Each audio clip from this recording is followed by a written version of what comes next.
Ada seorang yang melakukan maksiat, tapi di saat yang sama dia juga berusaha untuk mentaati Allah, beribadah, mencari ilmu. Tapi orang ini berputus asa karena belum bisa meninggalkan maksiatnya. Sedangkan setiap saat selalu berdoa. Adakah salafus soleh yang bisa menjadi ibro atas kejadian ini? Beribadah kepada Allah, ketika kita beribadah itu harus punya roja, bahwasanya kita tidak boleh putus asa dari rahmatnya Allah setiap waktunya.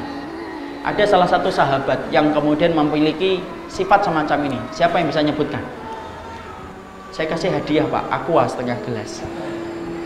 Siapa sahabat yang tobat balik lagi, tobat balik lagi, tobat balik lagi, tapi akhirnya tobat? Abu Mihjan Pak. Abu Mihjan itu kesukaannya apa? Minum khamr. Minum khamr dicambuk, minum khamr lagi dicambuk, minum khamr lagi dicambuk, minum khamr lagi dicambuk. Bapak tahu sampai kapan akhirnya dia bertobat? Yaitu ketika dia selain minum khamr, kecintaannya kepada jihad itu luar biasa sampai ke ubun-ubun. Itulah Masya Allah ya, preman dulu itu masih senang jihad. Kalau hari ini Masya Allah berilmu aja belum tentu senang jihad. Preman dulu itu senang jihad. Lah minum khamr kok itu sebuah dosa besar kan? Minum khamr dijilid, minum khamr dicambuk, minum khamr dicambuk, tobat, minum khamr dicambuk, tobat, minum khamr lagi. Sampai akhirnya dia berusaha untuk kemudian tobat itu kapan? Yaitu ketika ada pasukan peperangan yang kemudian sedang berjihad, sengaja dibawa itu Abu Mihjan, kemudian ditali dia. Lalu kemudian terjadi peperangan yang terdengar dengan telinganya, dia tidak bisa ikut perang. Kenapa? Dia peminum khamr.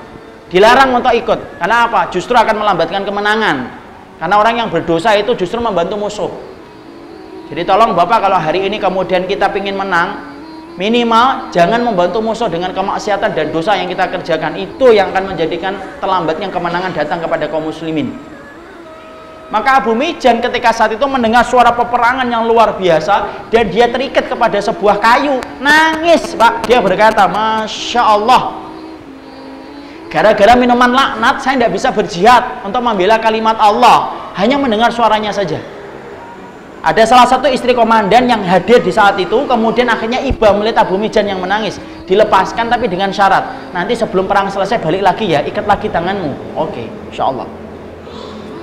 Dia perang Pak, sampai kemudian dia tutupi itu kemudian wajahnya supaya nggak kelihatan bahwasanya dia adalah Abu Mihjan. Perang dengan luar biasa sampai komandannya, kalau tidak salah sahabat saat itu berkata, kalaulah bukan Abu Mihjan yang sedang aku ikat di belakang, pasti ini adalah Abu Mihjan. Padahal itu Abu Mihjan beneran.